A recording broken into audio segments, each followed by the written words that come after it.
Brent Patterson from the Council of Canadians.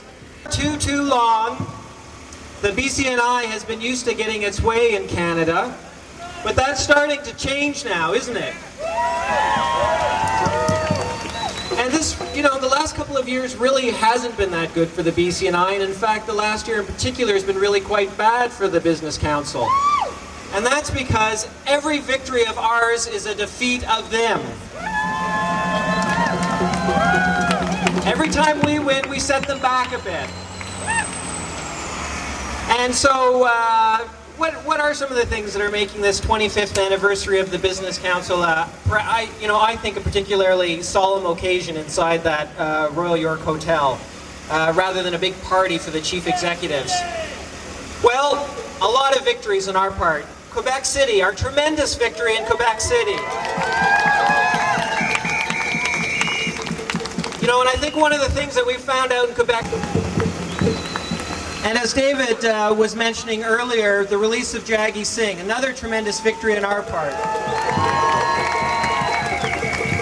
A lot of public pressure went into getting him released, and that's certainly a victory, and I'm so pleased that it happened on the eve of the BCNI's anniversary. I think that's great timing. What's that? Germinal are still in there, and we're going to be fighting for their release as well. Absolutely. One of the other victories that we've had just recently is Porto Alegre. But, when he was reading the papers or seeing on television when thousands and thousands of people gathered in Porto Alegre to plan and build towards the end of corporate domination of the world, I can imagine that's very good. And that is something that, of course, he's dreading, and another victory for us. And I think to that was a message to him that the time of the BCNI's agenda, the time of deregulation, privatization, social spending cuts, trade liberalization, the time of that kind of agenda is coming fast to an end.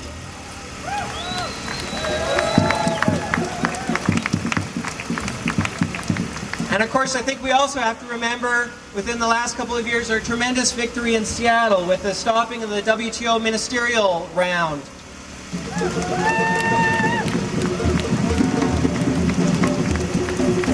And I know our movement is growing stronger, and I know we're going to have a lot more victories in the future, and that's good news for us and bad news for the BCNI.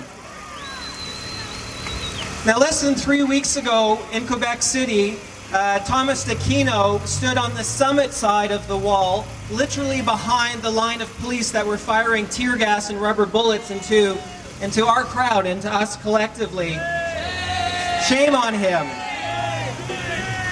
And of course, he praised the restraint of the police, and he criticized our movement. He criticized our movement, in his words, for our extremist agenda. Now, it probably shouldn't be surprising to us that D'Aquino and the BCI think that democracy is an extremist idea. But he does. I wanted to mention just a few things in terms of what the Business Council and National Issues has inflicted on Canadians over the last 25 years. They were one of the chief proponents of the Free Trade Agreement and the North American Free Trade Agreement. And these trade agreements have cost thousands of jobs in Canada, the United States, Mexico. They've hurt the environment, harmed the environment.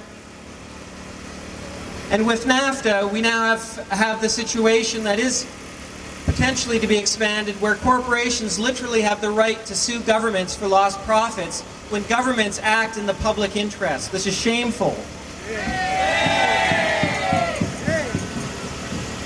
The BCNI has also pushed for cuts to social programs. Some of the things that they've pushed for cuts for is cuts to old age security, to family benefits, to foreign aid. This is what their agenda is.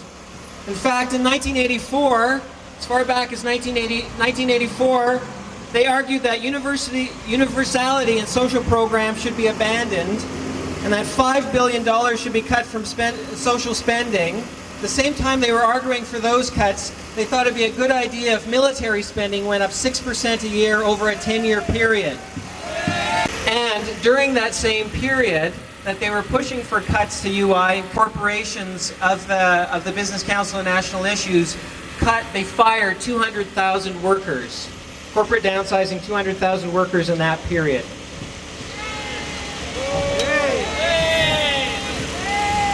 So just in wrapping up, I think the message needs to be clear that the Business Council on National Issues is a profoundly anti-democratic organization.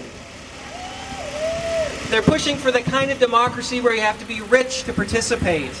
To be a member corporation of the BCNI, you have to pay a $50,000 membership fee, and you have to preside over a corporation